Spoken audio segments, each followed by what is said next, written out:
on day 5 of the government shutdown. We'll return to book TV programs as soon as the Senate is gavelled out for the day, but for right now, go live to the floor of the U.S. Senate here on C-SPAN 2.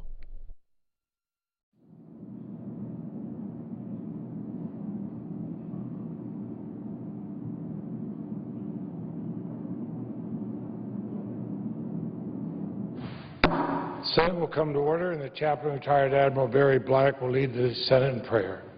Chaplain. Let us pray. God of heaven, you are great, and we come before your throne with reverence.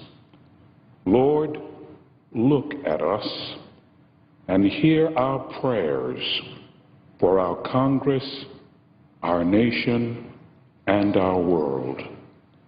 Make our lawmakers so transparently just and fair that falsehood may be banished by the truth that sets us free. Supply the needs of those who are hurting because of this government shutdown, as you give our senators the conviction that with you all things are possible. We pray in your great name. Amen. Please join me in reciting the Pledge of Allegiance. I pledge allegiance to the flag of the United States of America and to the republic for which it stands, one nation, under God, indivisible, with liberty and justice for all.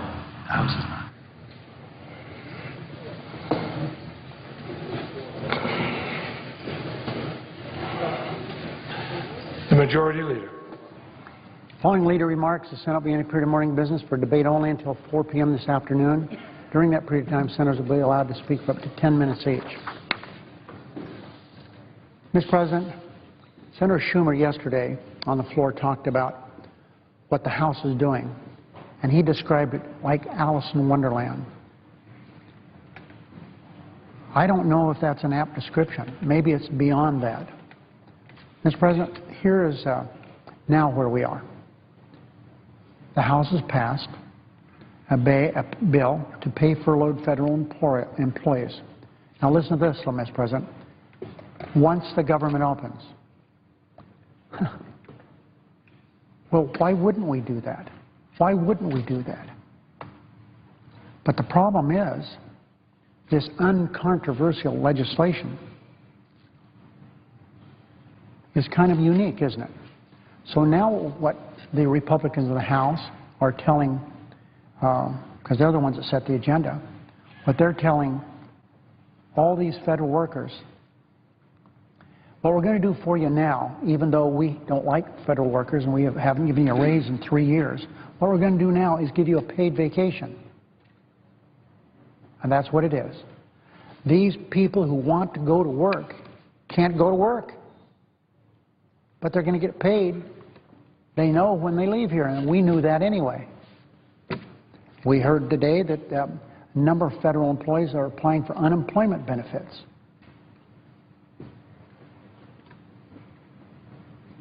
So it's really cruel to tell workers they'll receive back pay once the government opens and then refuse to open the government.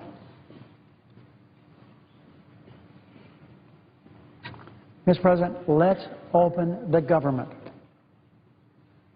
Hundreds of thousands of federal servants want to work. They should be allowed to work. We have, for example, right now in our national security agencies, we have 1,000 mathematicians. Numbers may be a little bit wrong, but very close.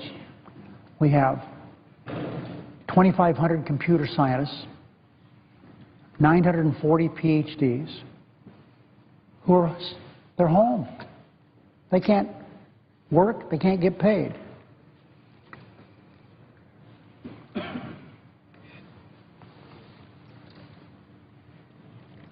It's not fair to them or our country. Let them work. And we get these little piecemeal pieces of legislation from the House. For example, open the Park Service. But, Mr. President, Nevada, that's great because we have some national forests there. But 87% of the land in the state of Nevada is owned by the federal government. The vast majority of that land is Bureau of Land Management. We have some beautiful conservation areas, one called Red Rock, where over 1 million people visit that every year. It's closed. So opening the Park Service doesn't help a place 8 or 9 miles out of Las Vegas where 1 million people come to visit. They come there to do that. Some of the best rock climbing in the world is there. These are ordinary Americans who haven't been treated very well during the last several years by the Republicans anyway. No pay raises. They treat federal employees like they are a lower class of worker than other people. Now remember, federal workers work really hard. The presiding officer works hard. All 8 million federal employees work hard. There are exceptions, just like every place else. But I met 2 people yesterday. This hurts. Federal employees not being able to work hurts others. Lockheed announced today they're laying off 3,000 people. They can't get inspections done. I was with someone yesterday evening from U.S. Air. They cannot take custody of a $180 million airplane, brand new airplane. It's just sitting there. They can't take custody of that airplane. Why? Because they need a final inspection. Now this is all through America. The federal government is involved in aspects of life that everyone has here in America. Food inspectors, inspectors for making sure it's safety on these $180 million airplane. Lockheed has things they're building. You know, Madam President, some of them are missiles. They have to make sure that they're safe and reliable. One man told me that they must, in the warheads and these nuclear weapons, test them. After they've been here out in service, they just can't leave them there. They need to test them. That time is here there to be tested. The safety and reliability of our nuclear weapons, there's nobody to do it. And now we're saying to the federal employees, we're going to pay you when this is all over with, but right now you just stay home. You 1,000 mathematicians, you 940 PhDs, 2,500 computer scientists working for the National Security Agency, stay home. Watch TV, play chess, whatever you're going to do, because we won't let you work. But look ahead. You're going to get paid. So right now, the absurdity of this, we like federal employees on this side of the aisle. I like federal employees. I look with great satisfaction at someone who works for the FBI or the Park Service. I want them to work. This is really an important time for people to visit our monuments, our national treasures, but they can't do that. So not only does it hurt people who want to go see the Washington Monument up close, but also not in Washington as much, but take the places around our national parks. There are little motels and restaurants that depend on those parks to make a living. And wintertime is coming. And the ability to visit these parks is now very limited. So, Madam President, I've always cared about federal employees. They're doing these jobs. Take people that work for me, and all members of Congress here. I have, as we all do, I have a Rhodes Scholar. She's a lawyer. Madam President, she could go out in the private sector and make 10 times more money than she makes here. Why isn't she doing that? She has 2 children. Why doesn't she do that? Because she cares about public service. I have people who work for me, the graduates of the best schools in America. And they're here because they believe in public policy. They believe in being public servants. And they're being told that they're non-essential. Now, some members of Congress are kind of showing off and say, well, I'm not closing my office. Madam President, I've closed my offices because I don't think my employee should be treated any different than someone that's working for the Bureau of Land Management or the FBI. They're home. Madam President, the Senator yield for a question. I would be happy to yield to my distinguished friend, the senior senator from Vermont. Madam President, the distinguished leader had the opportunity to serve in both bodies. Now listen to what he said about his staff and the other staff. Isn't it his observation that these staff people come here because of a love of this country and a love of this government, and without a doubt they put in extraordinary hours, far more hours than the public might realize? Isn't that a fact? Madam President, it is so, so true. These men and women, for example, who are in United States attorneys' offices, assistant U.S. attorneys, they don't punch a time clock. They don't bill hours as to how much they can make an hour. They take care of the needs of this country. If there are bad guys out there, they prosecute them. FBI agents, people who work for the U.S. Marshal Service, they serve warrants to some of the most dangerous people in the world. They're home now. They're home. And they're doing those jobs, I say to the distinguished President Pro Tem of the Senate, because they chose public service. And I'll be a little bit personal here, Madam President. I have 4 boys and a girl. My daughter's the oldest. I love my children as only a father could love their children. My daughter's married to a lawyer. She's a school teacher. My 4 boys are all lawyers. My next youngest gave up a job, took a pay cut of $200,000 a year so he could go to work as a city attorney in Henderson, Nevada. That's what public servants are all about. They're not in it for the money. They're not in it for the glory. They're in it because it's the right thing to do. As I look over this office, this chamber we're in, I see 2 of my staff in the back row. I look at one young man who was a graduate of Stanford Law School. It's either the first, second, or third best law school every year in America. Could he go someplace else and make more money? You bet he could. He's an expert. He's an expert in finances, the budget process. Madam President, would the Senator yield for a quick comment? I would be happy to yield my friend, the senior senator from the great state of Florida.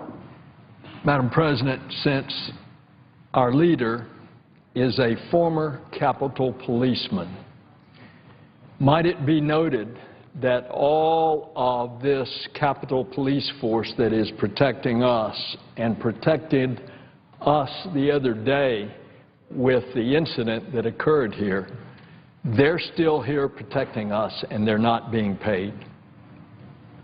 Madam President, to my friend, I've given a couple statements the last 2 days about the Capitol Police, but I never brought up the fact that I was a police officer. But I was a police officer here in this building. My badge number is 364. I was an original. I still have it in my office here. I'm proud of that. Now, Mr. President, Madam President, I didn't have to do the dangerous things that these young men and women do here. Some of them aren't so young anymore. They're really senior officers. But I carried a gun, and I did some things that police officers do. And to think, as we look around this room, plainclothes officers here not getting paid. One of the officers was hurt and was hospitalized in that accident. He wasn't getting paid. Now, tell me, I say to anyone that will listen or answer this question, why don't we open the government and let people go to work and do their jobs? Public service is a call. I don't say it's a calling, but some people feel it is. I see here, Madam President, Senator from Maine. He and I worked in this building, the Capitol complex. Maybe that's where we developed our love of public service. I don't know where we developed it, but we both have it. Here's a man who has done such remarkable things. He not only worked in the Senate many years ago, he was in the march that we celebrated the 50-year anniversary. He watched Dr. Martin Luther King give this speech from a tree. He loves public service, and he has a career that proves that. This junior senator from the state of Maine is one of the most dignified, experienced senators that this body's ever had. But that's the way it is with everybody. The senator from North Dakota. She's a junior senator from North Dakota. She has dedicated her life to public service. Many elected offices she held in the state of North Dakota. She was tax collector. She was attorney for Kent Conrad when he was tax collector. She was attorney general. She ran for governor. Would likely have been elected. She was stricken with breast cancer, but she came back. She came back because public service is in her blood, and she ran against great odds to become a United States Senator, and she is a United States Senator, not for the money, but because she is contributing to the welfare of this country. And we're having these people stay home. I mean, it's hard for me to comprehend. It's been a week since the United States Senate passed a bill to reopen the federal government. A week. For 7 days, the Senate's been waiting for the House of Representatives to act. Now, Madam President, Speaker Boehner has refused to allow the vote on the one bill that he said would reopen the government. Would open the government, keep it open. I mean, it's all over the press the last few days. He came to me, he said, we can do a clean CR. I said, what are the terms of that clean CR? He said, it has to be at this year's level. I said, we can't do that. We passed a budget here, we're $70 billion above that. So we talked and we talked. He said, that's how we can get a clean CR. What does that mean? We can just get it done quickly. So I, as press has indicated, I talked to Senator Murray. She may be small in stature, but she is one tough senator, chairman of the Budget Committee. And I also had to talk to Barbara Mikulski, the senior senator from the state of Maryland. And that wasn't easy, to get those two chairs to agree to do 988. And once we got that done, I had to go to my caucus and sell that. I did it upon the representation that they would pass that and send it over to us. Well, they sure didn't do that. So the bill that we're asking the Speaker to vote on is one he told me he wanted. Now, if an economist that was John McCain's chief economic advisor during his campaign that has admiration of Democrats and Republicans, what he has said, if the shutdown drags on for 3 weeks, it'll cost the economy $55 billion. How about that one? It's already 1 week. We can all do that math. That cost is on par with the economic damage caused by Superstorm Sandy. So what the House has done with their Alice in Wonderland operation is they've created another Sandy. It could be $55 billion. This is, though not an act of nature, this is a man-made disaster. And it's a disaster waiting to happen for national security. The Tea Party shutdown is hampering our ability to enforce sanctions on Iran just when they're beginning to really bite hard. The Tea Party shutdown is hurting our ability to gather intelligence. I've talked about that here today. And according to the Chief of Staff of the Army, the Tea Party shutdown is impacting the day-to-day operations of the United States Armed Forces. And if the Chief of the Army isn't enough, how about the Secretary of Defense, who ridiculed what the House is doing? By the way, Secretary Hagel is a Republican. So I know my Republican colleagues are as concerned about the safety and security of the United States as I am. But they need to take a look at themselves and say, are they doing the right thing for the safety and security of our country? I am confident if they thought about it for a minute, they'd like to mitigate the impacts of the shutdown on intelligence gathering and the military and a dozen other government agencies as much as I do. But a piecemeal approach, funding the government bit by bit, is simply not the answer. And saying, we're going to pay you when we reopen this place, that's not the answer. Let them go to work. No matter how many bites Republicans take at the apple, there's only one bill that ensures every federal priority is met, the Senate bill to fully reopen the federal government. Now, Madam President, why are they doing this? The presiding officer is a distinguished attorney from the state of Hawaii. But you don't have to be a distinguished attorney from any place to understand how crazy this is, what they're doing. They're saying we're not going to do anything until you let us hamper a bill that's already been around for 4 years. Hamper is an understatement. They are not willing to do anything unless they take a big whack with a meat axe on Obamacare. And already the Obamacare has been open, just the federal website, 9 million hits on that in 4 days. 9 million.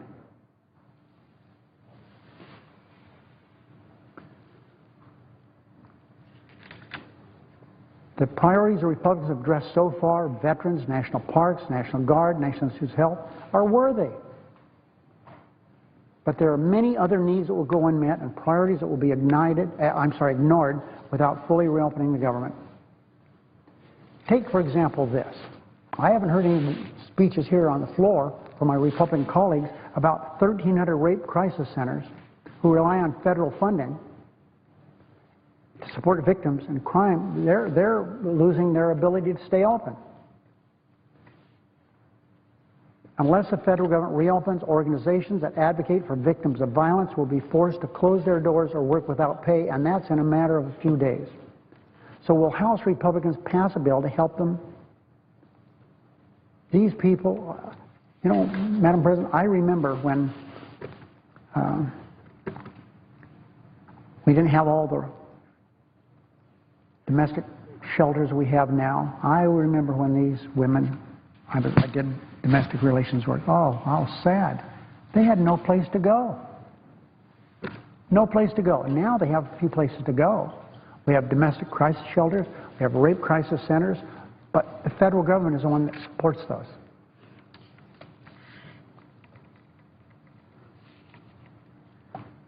The piecemeal approach of the House indicates that those people that I've just described, their needs would not be met. This is what William Thien, Commander-in-Chief of the Veterans of Foreign Wars. Now, I hope everybody here understands this is not some left-wing organization out there demonstrating against Democrats. The Veterans of Foreign Wars is what I've described it as, veterans of foreign wars. They try to stay as neutral politically as any organization in America. But here's what he wrote a couple of days ago, quote, "We expect more from our elected leadership and not a piecemeal approach that would use military or disabled veterans as leverage in a political game." That's what he said. He's right. Neither veterans, nor the military, nor hungry infants, or children with cancer should be used as political pawns. They should not be left out in the cold. There's only one bill. It's the bill that Speaker Boehner asked me to get out of this Senate, and we did that. That bill, he needs to allow the House of Representatives to vote. It would pass by a huge margin. That bill would fund all the priorities I've talked about and protect both our economy and our national security. The Senate's clean bill to reopen the government, the one that the Speaker said he wanted me to get out of here. And I did it, and it was not easy.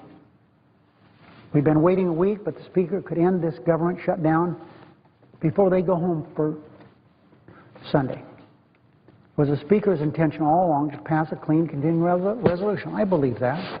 But instead he was waylaid by this Tea Party-driven nonsense in the House of Representatives. He's even refused to allow a vote on a bill that he proposed. But listen to this. Republican Congressman Charles Dent said last night, I quote, "I do believe it's imperative that we have a clean funding bill to fund the government." That was the intent of the Republican leadership all along. But obviously there were a few dozen folks in the House Republican Conference who weren't prepared to vote for a clean bill, and that's why we're in the situation we're in right now, close quote. So I say to the Speaker, go with your first instinct. Charlie Dent said it was to pass and fund the government. Here's what one House Republican, his name is Nunes from California, he says the Speaker is taking his orders straight from the junior senator from Texas. Here's what he said. But the next move would be, this is what Congressman Nunes said yesterday, and I quote, "You really have to call Cruz." I'm not even joking about that. That's really what you have to do, because he's the one that set up the strategy. He's the one that got us into this mess, and so we've got to know what the next move is. Close quote. Stop taking orders, I say to my Republican friends in the House, from the Tea Party. All the Speaker has to do is find the courage to defy the Tea Party for the good of our great country. Madam President. Madam President.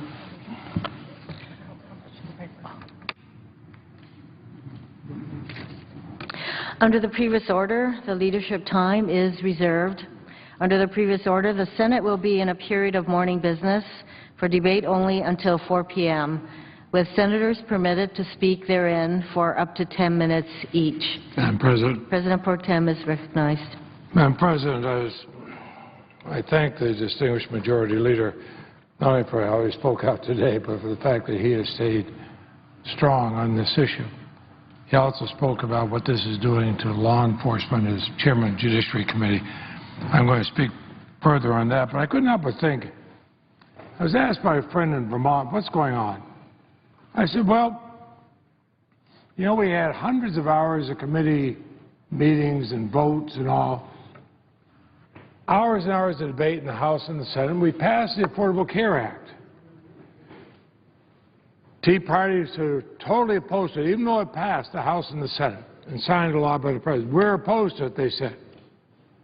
And they did two things that they thought would knock it out. One went to a Republican-dominated U.S. Supreme Court and said, let's knock out this law. The Supreme Court said no. They upheld the law. They ran a candidate for President of the United States, well qualified person, but his main thing was he'd get rid of the Affordable Care Act. He lost badly. Now, throughout all this time, and 40 votes to get rid of it, they never say, well, what would we give for an alternative? Most parents like the fact that their children can stay on their insurance while they're in college. Are they going to get rid of that, or do they have something to replace that? Most people like the fact that if you have a prior existing condition, you'd had cancer, you'd had a heart condition, something like that, you can still get health care. They want to do away with that. What do they have to replace it? And on and on. Now, 40 votes, a presidential election, a Supreme Court, they lose everywhere. It makes me think of General Custer at Little Bighorn, goes galloping in because he knows he's going to win. Well, they've been handed the same kind of defeat that Custer was at Little Bighorn, except that, and if you've got a better idea on health insurance for America, well, then have the guts to bring it up and vote it up or down, not the way they're doing it. It's the 5th day of the government shutdown. And what happens, the Republican Tea Party people are threatening the critical functions of all 3 branches of the government. I said I'd speak about what it does to our treatment of the federal judiciary. You know, the last time Republicans refused to pay the bills that we in Congress already incurred, it undermined our nation's credit rating, and for the first time, the United States credit rating, certainly in my lifetime, dropped. It also resulted in what is known as sequestration. The resulting cuts of the federal judiciary, federal judicial branch, not just judges, but the whole judicial branch, has been devastating. And so we have this small handful of ultra-right ideologues are holding the entire federal judicial system hostage. Earlier this year, a group of 87 federal district judges warned that sustained budget cuts have forced us to slash our operations to the bone.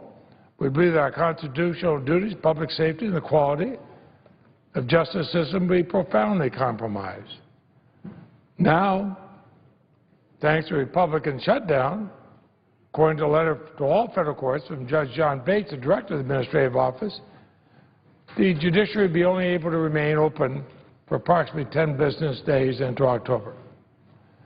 Now, the distinguished presiding officer, like myself, had the opportunity to be a prosecutor. You know what happens after these 10 days. Can we bring criminals and terrorists to justice? There's no court to bring them to. How about small businesses and individuals who want to have their claims resolved? No court. Every federal court in the country have to start making decisions about what part of justice is essential and what can be delayed. Here in the United States, where we have the most open, transparent, honest, effective system of justice in the world, we're slamming the doors on everybody, Republicans, Democrats, Independents alike. This coming Monday, first Monday in October, marks the opening of the new term of our Supreme Court. They're going to hear an important case about a worker's right to bring an age discrimination claim. On the second day, we'll hear another significant case about whether there should be limits on the amount of money wealthy individuals can pump into an election to influence the election. Now, what are they going to do? Are they going to hear further arguments afterward? What about the fact that under Gideon versus Wainwright, we have stated there's a constitutional right for an indigent to be represented? Well, how are they going to be represented? There's no public defender system. Now, we do have, I believe, the greatest justice system in the world. Its cost is less than 1% of the entire federal budget, but we're failing to support it. As Judge Bates said, the damage to American justice will be compounded, hard to recover from once the impasse is over. And I ask consent that article be made part of the record. Without objection. And I thank the men and women of our judicial branch who stood up on this. But, you know, our courts have been forced to run on fumes too long. They can't run on empty. So we should stop playing games with our co-equal branch of the government.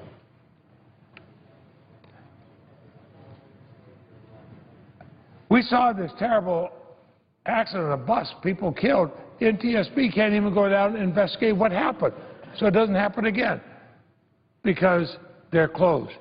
I have businesses in Vermont that have invested in their business, prepared to open, and one in particular, and I'll speak about this one later next week.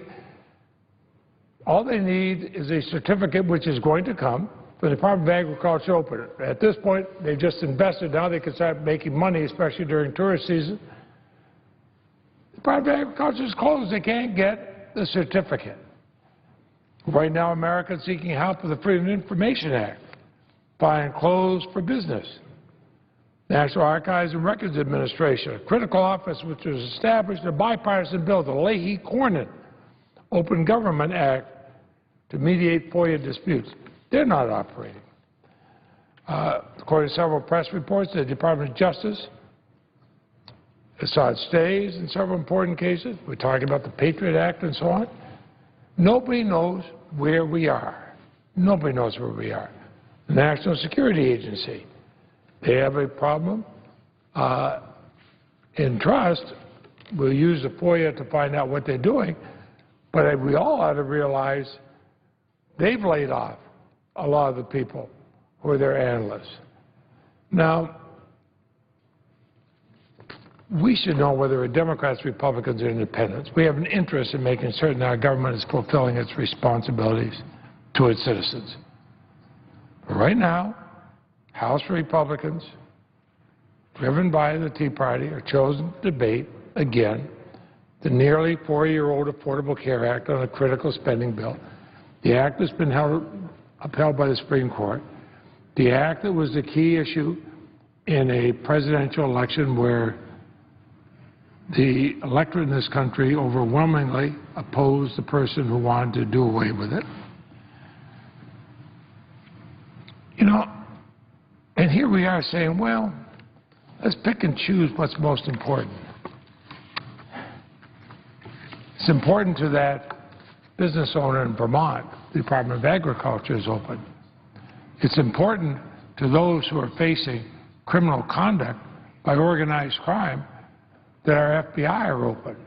It's important to those who may have their children riding on a bus that we found out why this other bus accident is there something that's waiting to happen again on a busload of children. But instead we have General Custer riding to Little Bighorn, claiming this is going to be victory. Well, what they're creating is the same thing General Custer saw in Little Bighorn. I ask my full statement to be made part of the record. I yield the floor. Without objection, so ordered. Senator from Wyoming. Madam President, this has been an interesting discussion for the last 37 minutes. It lacks a little bit of preamble. The reason that we're in the situation that we're in now is because Congress didn't do the spending bills when they were supposed to do the spending bills. We have 12 spending bills. There's no reason that we didn't spend 12 weeks doing one week doing each of those for a period of 12 weeks. It's the second most important job that we have. I think the most important job we have is national defense. But budgeting, spending is the next biggest thing. And if we would have done one bill each week for the 12 weeks that we needed to and had open amendments on it, there wouldn't have needed to be any of this discussion. Most of the things would have been resolved by now. They would have either won or they would have lost. And that's what happens around here. Except we're busy deal-making instead of legislating. We don't allow amendments now. When a bill comes up on the floor, there's a discussion between the two leaders to see how limited they can make the amendments. Now, I try to only do relevant amendments. I wouldn't mind if that were the law around here. That's the law in the Wyoming legislature. Whatever the title of the bill is, your amendment has to be relevant to that. It helps to get through a lot of the process in a hurry. But we don't even bring them up. Well, I take that back. The leader did come to the floor and chastise me for forgetting that we had the transportation bill brought up on the floor. Now, we didn't get to do amendments on it, and when we didn't get to do amendments on it, our side said, nuts to finishing that up right now. Now, the leader could have brought it right back again and showed that we were not interested in doing transportation. He talked about us not being interested in transportation, but that was not the case. There were amendments that needed to be done to the transportation bill. Well, that's one bill out of 12. What happened to the other 11? If we would have done the bills timely, we wouldn't be in a continuing resolution. And what's the matter with the government that can't operate like a business and have a pre-plan for what's going to happen if this tragedy does happen? We don't have any plans like that. What we do is stand up and chastise each other for not having planned for what's happening. That's wrong. We shouldn't be doing that. We should be getting our work done in a timely manner. And we should be doing it through legislation, which means allowing amendments on the floor. Yes, I know there are some amendments that I wouldn't want to vote on. There are some amendments the other side wouldn't want to vote on. But that's what we signed on for. You got to vote on the amendments and get the process done. But we're not doing that. And as to the shutdown, I want to share, it actually wound up as a guest editorial from a guy named Bill Johnson, who lives in Pinedale, but he got his guest editorial in the Powell Tribune. It's quite a ways away from there, but he's an old truck driver.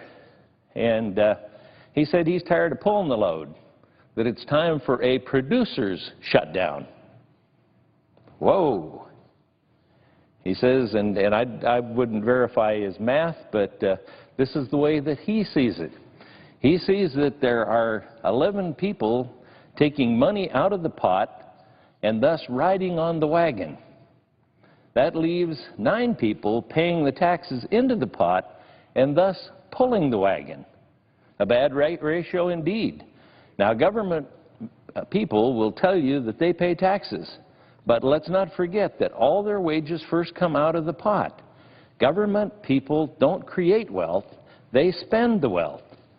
Now, these same government people are enjoying quite a party. We hear them bragging about the following. We have better pensions and wages. We have paid sick days, cheaper medical insurance, free vehicles. We get paid when the government shuts down and we come back to work without having worked. Some states pay $15 an hour on welfare, so why work anyway? They say a state government agency's success is measured by the size of its budget, so there's no incentive to cut a budget.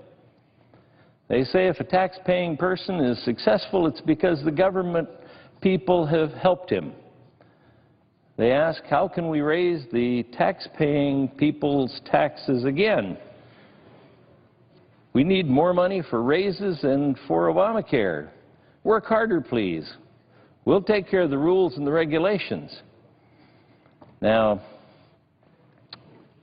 I would ask unanimous consent that his entire article appear in the record. Without objection, so ordered. Okay. So what can we do? Here's his answer. So what can we do? The nonviolent answer is simple. When the time comes, just quit pulling on the wagon. Take a 3-day or a 5-day vacation. Take as long a vacation as the government takes.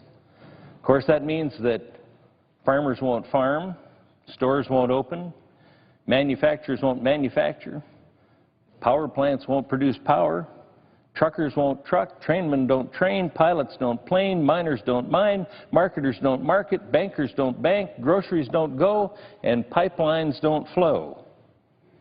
That's what would happen if we had to shut down to the private sector, the ones that are carrying the load. So this scheduled vacation for our nation's producers, the tax-paying people, still pulling the wagon, ought to be nationwide. Of course, he knows that that'll never happen, but he hopes that people get the picture. It's amusing to listen to all the hoopla about potential government shutdowns. Big deal. Remember the scene in Crocodile Dundee when the would-be robbers pulled a knife? Mr. Dundee says, that's not a knife, this is a knife. And he pulls out his near machete.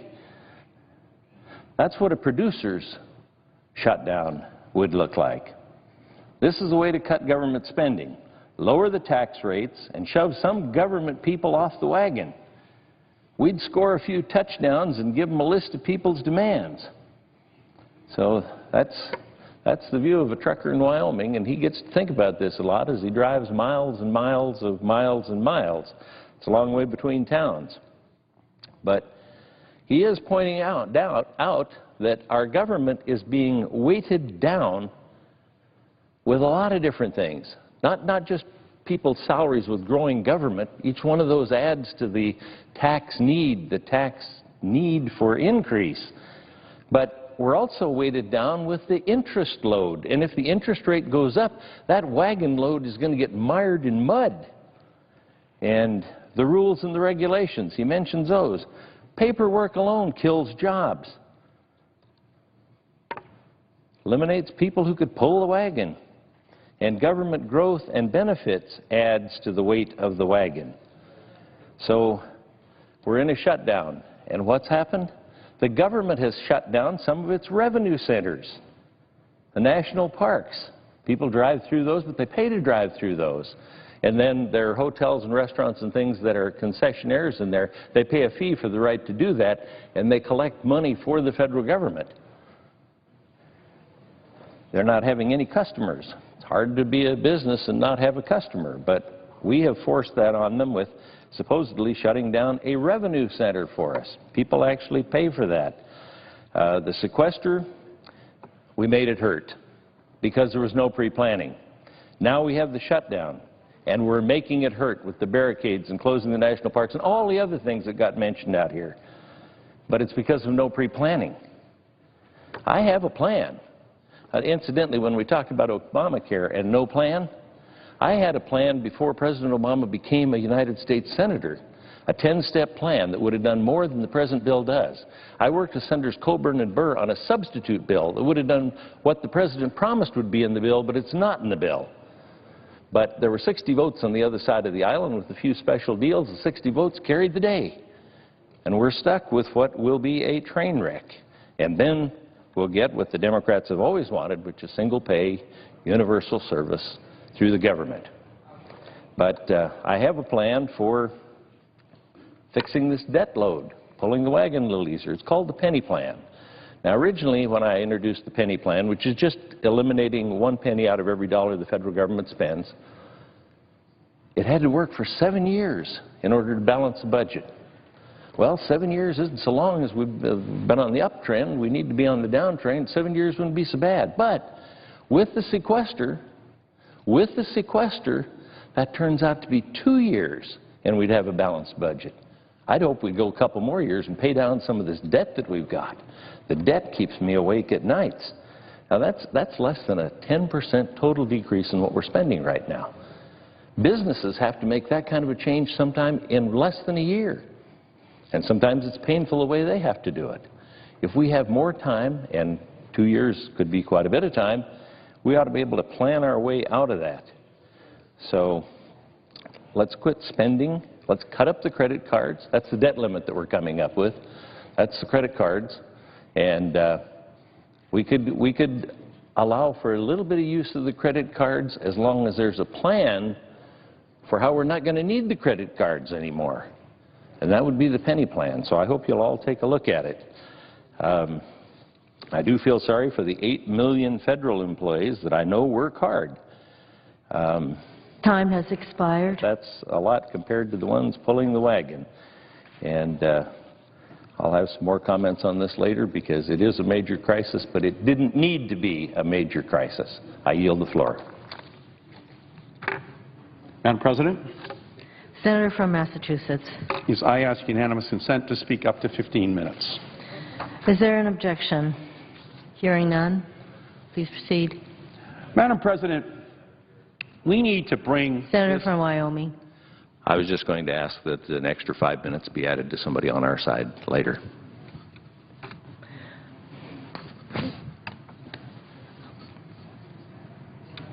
I'd ask unanimous consent that one of our speakers get an additional 5 minutes. Is there an objection?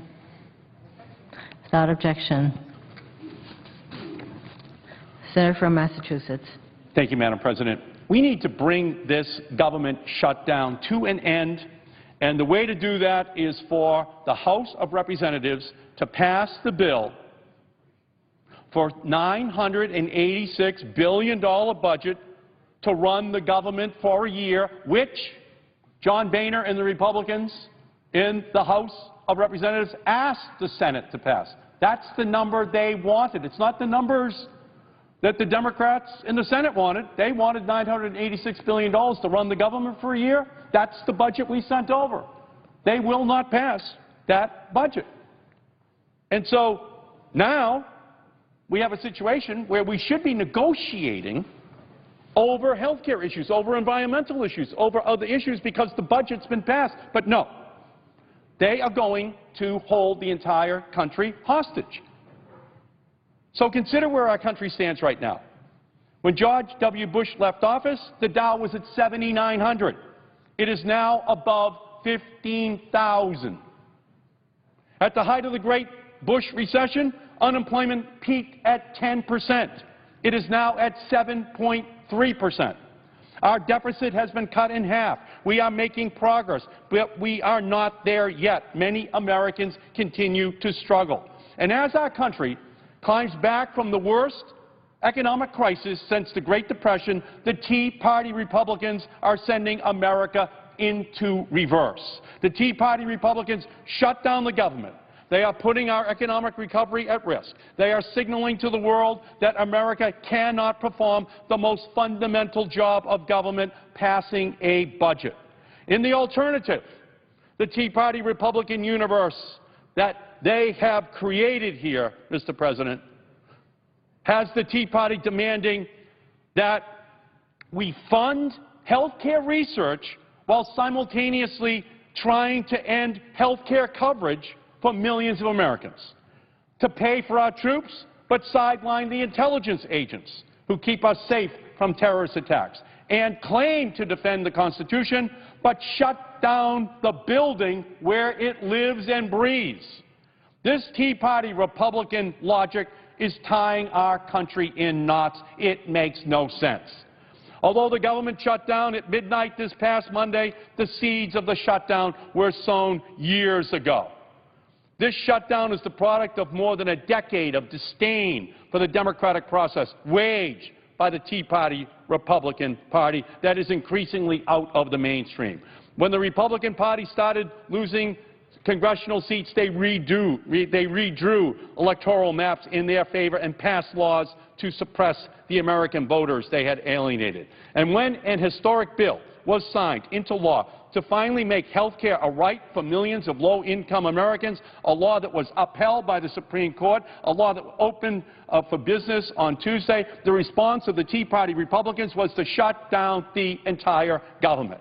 At the core of this Tea Party Republican ideology is the idea that the democratic processes our country runs on can be dismissed, that they can be manipulated, that they can be contorted to cater to the privileged at the expense of the poor, the vulnerable, and the disenfranchised in our country. This isn't about the Republican Party versus the Democratic Party. This is about Tea Party Republicans versus democracy itself. The essence of American democracy has been our ability to govern by majority rule while respecting minority rights. Our system is inherently designed to enable compromise and avoid the divisiveness of ideological extremism.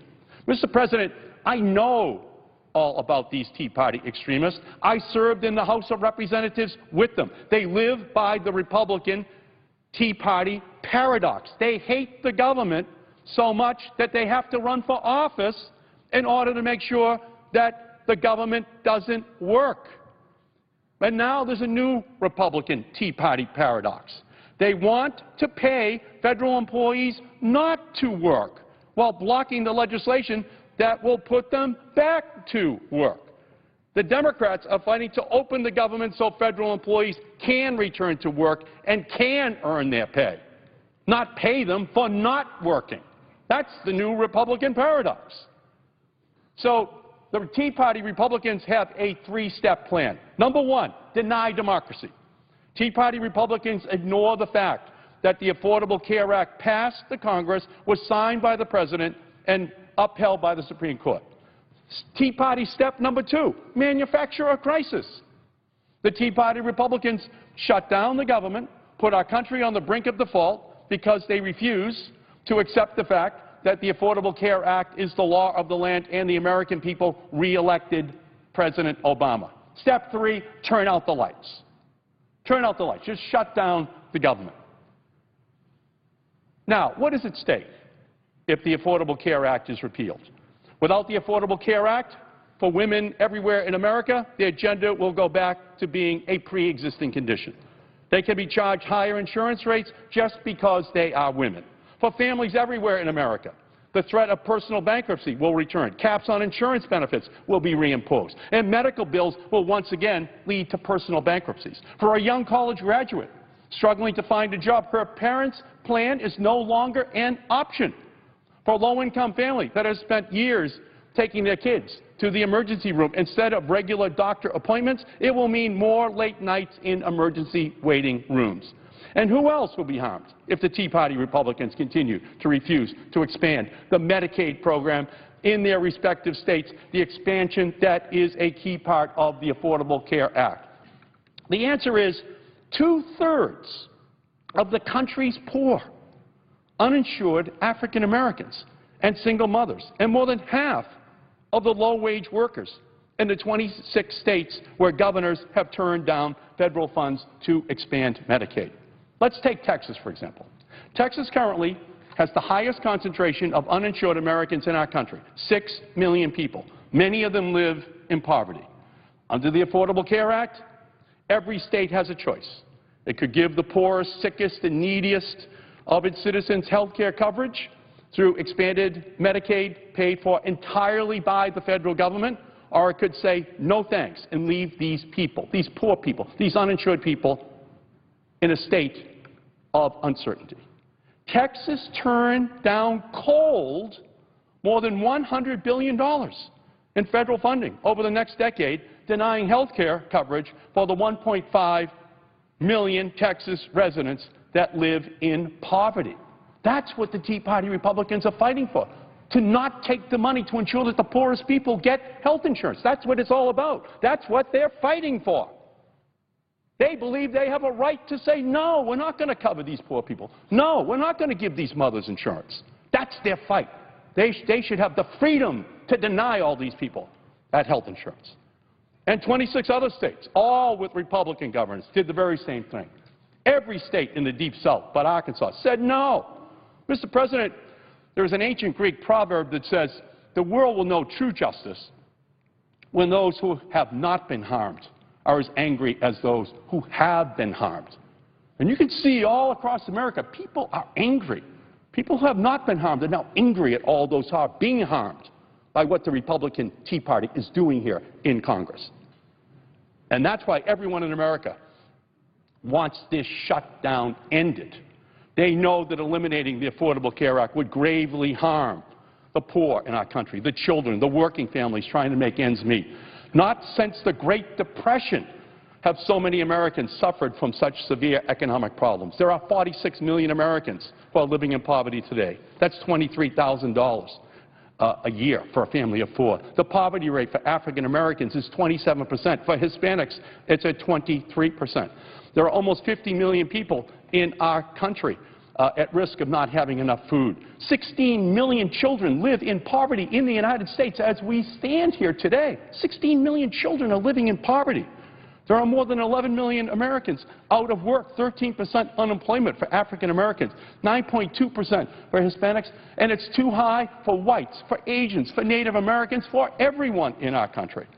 And behind each of those numbers is a name, behind each of those statistics is a story, behind each of those figures is a face and a future that is at risk. And behind each furlough is a federal worker who is a vital job not being done. Somewhere in Georgia, in the midst of the flu season, there was an employee of the Centers for Disease Control who is at home instead of stopping a flu outbreak at a local elementary school. Somewhere in Florida, there's an FDA employee who was shut out of his job inspecting fish imports for toxic contamination while a mother shops at the local grocery store picking up salmon for dinner. Somewhere in the Gulf Coast, there was an oil rig safety officer catching up on their chores at home instead of stopping the next potential BP spill before it happens. Somewhere in Boston, a doctor has now put on hold a clinical trial to bring a new treatment to children born with a rare form of heart disease, while a mother in Milwaukee holds her sick newborn wondering if a cure could ever be found. Somewhere in Massachusetts, a civilian military employee tasked with developing the best and protective gear for our soldiers is barred from entering his military base, while abroad a soldier takes fire on the front lines. And here at the Capitol, there are police officers who threw their bodies in between the public and a threat just this week, but are doing so without even receiving a paycheck. This government shutdown is just a preview of coming attractions. If Republicans force us to default on our debts, millions of jobs could be destroyed. We could go from a shutdown of our government to a meltdown of our entire economy. We won't be blackmailed. We won't be threatened. We won't back down. We won't give up. We will stand and we will fight. We will fight for the families who have dreamed of the security of health care. We will fight for the federal workers who deserve a paycheck for their patriotism. We will fight for the working families reaching for the American dream. Because make no mistake, what is at stake here isn't just health care. It isn't just a functioning government. It isn't just the stability of our economy. What's at stake is the future of our democratic system. Because you can shut down the government. You can engage in revisionist history and revise the rules to fit your ideology. But the American people will rise up, and they are rising up to say, put America back to work. They will not let the Tea Party Republicans stop the progress of our country. They are going to demand justice. They are going to demand that the shutdown ends and that the spirit of the American people be recognized. What we need to do, Mr. President, is to get the government back to work for the American people. The Senate has to send the House a bill that will end the shutdown. The House should schedule a vote for this bill immediately. It will pass. We should not be cutting the National Institutes of Health that is working to fund the cure for cancer, for Alzheimer's, for Parkinson's, and other diseases that devastate families in our country. We should not be keeping our civilian defense workers off the job. We should be coming together to create jobs to build better futures for all Americans. And we should make sure that America pays its bills and does not default on its debts. We need to raise the debt ceiling. Now is the time, Mr. President. Let us get to work. I yield back the balance of my time. Madam President.